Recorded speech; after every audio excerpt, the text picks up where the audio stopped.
নমস্কার, দেখছেন talk to Bangla. আমি অভিষেক রয়েছে আপনাদের সাথে। এই মুহূর্তে যে খবর নিয়ে উপস্থিত হয়েছে, তামিলনাড়ু গভর্নমেন্ট এবার যা উপদেশ দিল রাষ্ট্রপতিকে একদম ইগনোর করার উপদেশ দিল, তাও আবার সুপ্রিম কোর্টকে।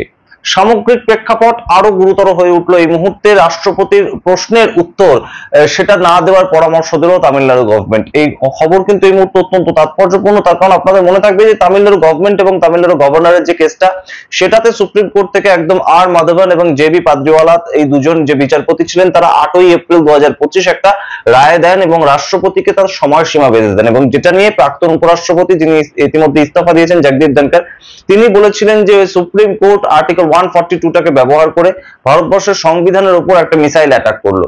এই যে সামগ্রিক প্রেক্ষাপট, তার পরবর্তীতে আমরা দেখলাম যে একদম রাষ্ট্রপতি দ্রৌপদী মুর্মু তিনি 14 দফা প্রশ্ন লিখে একদম সুপ্রিম কোর্টে পাঠালেন এবং সুপ্রিম কোর্ট গত 22শে জুলাই তাদের একটি শুনানি করার মাধ্যমে এই সামগ্রিক মামলাটাকে গ্রহণ করলো। এবং এই যে চিঠি, রাষ্ট্রপতি যে চিঠি, সেই চিঠির উত্তর দেওয়ার সেই উত্তর দেওয়ার জন্য একটা বেঞ্চ তৈরি করলেন প্রধান বিচারপতি বি আর গাওয়াই, এবং তার সঙ্গে বিভিন্ন বিচারপতিদের তিনি নিলেন 5 জন সদস্যের। তার মধ্যে সূর্যকান্ত, জাস্টিস সূর্যকান্ত, যিনি পরবর্তী প্রধান বিচারপতি হওয়ার কথা আমরা শুনতে পাচ্ছি, তিনিও রয়েছেন। সুতরাং এই মুহূর্তে এখন কেসটা অত্যন্ত কঠিন একটা জায়গায়, সুপ্রিম কোর্ট ভার্সেস ভারতবর্ষের রাষ্ট্রপতি, তাদের মধ্যে একটা টাফ ফাইট চলছে। সেখানে একদম তামিলনাড়ু গভর্নমেন্ট সুপ্রিম কোর্টকে পরামর্শ দিল যে এই 14টা প্রশ্ন রাষ্ট্রপতি করেছেন, সেই 14টা প্রশ্নের উত্তর দেওয়ার কোনো দরকার নেই, সেটাকে একদম ইগনোর করতে। এই ঘটনা কিন্তু আরো গুরুত্ব বাড়িয়ে দিল এই সামগ্রিক প্রেক্ষাপটে। এবং এই মুহূর্তে রাষ্ট্রপতি কি কোথাও অপমানিত, এবং সেটা কি তামিলনাড়ু গভর্নমেন্ট সেই কাজটা করলো, এই প্রশ্ন উঠছে। সুপ্রিম কোর্ট কি করবে এখন দেখার বিষয়। এই সামগ্রিক ডিটেলসটা আপনাদেরকে বলি। অবশ্যই তার আগে টক টু বাংলা ইউটিউব চ্যানেলটিকে সাবস্ক্রাইব করে দিন, এই ভিডিও দেখুন শেষ অবধি। আপনারা জানেন যে একদম গত 2023 সালের নভেম্বর মাসে তামিলনাড়ু গভর্নমেন্ট এবং তামিলনাড়ু গভর্নরের মধ্যে একটা কেস হয়। তার কারণ তামিলনাড়ু গভর্নমেন্টের দাবি ছিল যে তামিলনাড়ুর যে গভর্নর, তিনি রাষ্ট্রপতির কাছে আইনসভাতে পাশ হয়ে যাওয়া যে কোনো বিল পাঠিয়ে দিচ্ছেন এবং সেটা দিনের পর দিন পড়ে থাকছে, এবং সেই বিলগুলো যে আমরা আইনসভায় পাশ করলাম সেটা তো কোনো গুরুত্বই থাকছে না।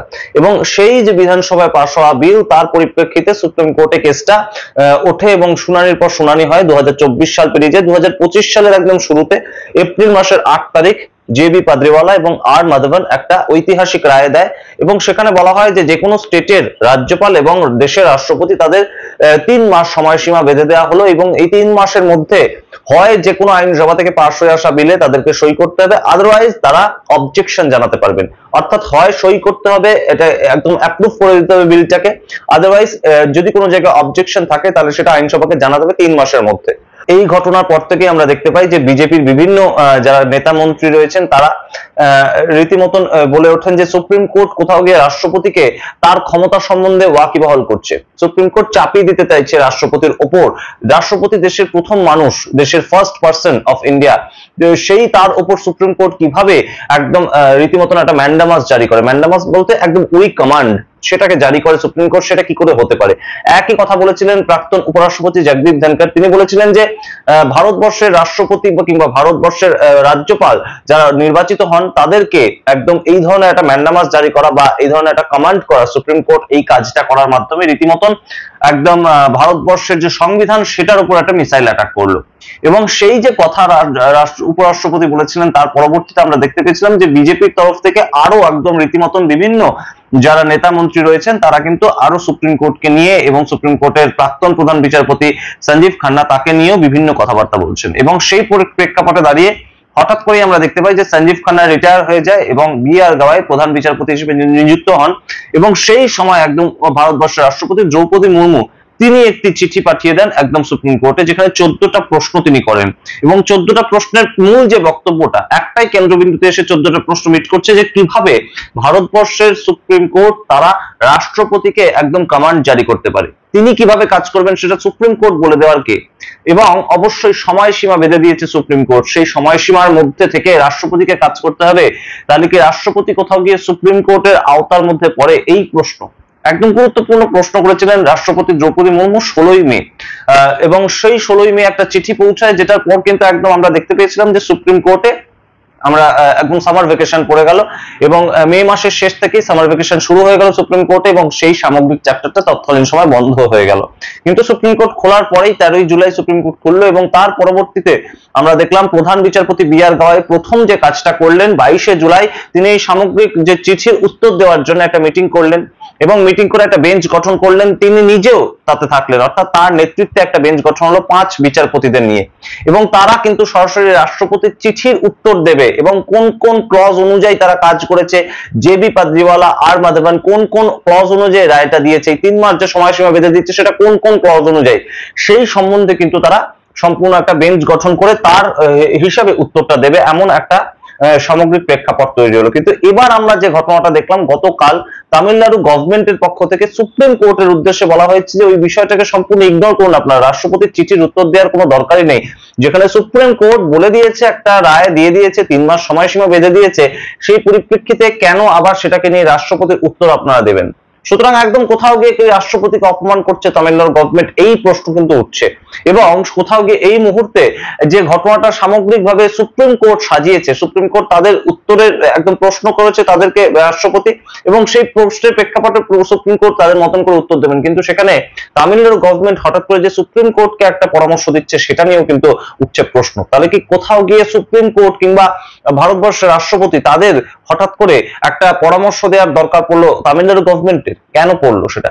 এই মুহূর্তে যেটা গুরুত্বপূর্ণ বিষয় সেটা হচ্ছে যে তামিলনাড়ু গভর্নমেন্ট এবং গভর্নরের মধ্যে যখন এই কেসটা হয় তখন 10টা বিল তারা একদম তামিলনাড়ু যে বিধানসভা সেখানে পাস করিয়ে নেয় সংখ্যাগরিষ্ঠতার নিরিখে স্বভাবতই, এবং সেই প্রেক্ষাপটে দাঁড়িয়ে তামিলনাড়ু গভর্নমেন্ট অর্থাৎ ডিএমকে গভর্নমেন্ট, এম.কে. স্ট্যালিনের গভর্নমেন্ট, তারা কিন্তু সেই যে 10টা বিল গত 8ই এপ্রিল এই রায়টা আসার পরেই তারা একদম রীতিমতন পাশ করিয়ে নেয়। অর্থাৎ 3 মাসের বেশি সময় ধরে যদি রাষ্ট্রপতি কোনো বিলকে আটকে রাখেন তার মানে তার কোনো অবজেকশন নেই এবং তিনি অবজেকশন থাকলে 3 মাসের মধ্যে জানাতেন এবং তিনি যদি অ্যাপ্রুভ না করে দেন তাহলে কিন্তু সেটাকে অ্যাপ্রুভ বলে ধরে নিতে পারে আইনসভায়। এটাই ছিল সামগ্রিক রায় এবং তার পরিপ্রেক্ষিতে তামিলনাড়ু গভর্নমেন্ট কিন্তু বহু বিল ইতিমধ্যেই তাদের মতন করে পাস করিয়ে নিয়েছে। অন্তত 10টা বিলের কথা আমরা তো জানি যে 10টা বিল আটকে ছিল বহুদিন ধরে, তামিলনাড়ু গভর্নমেন্ট এবং তামিলনাড়ু বিধানসভায় পাস হয়ে যাওয়া 10টা বিল সেগুলো আটকে ছিল এবং 8ই এপ্রিলের পর সেগুলোকে তারা আইন মোতাবেক কাজ করছে, সেগুলোকে একদম আইন ধরে নিয়ে আইনসভায় পাস হওয়া বিল,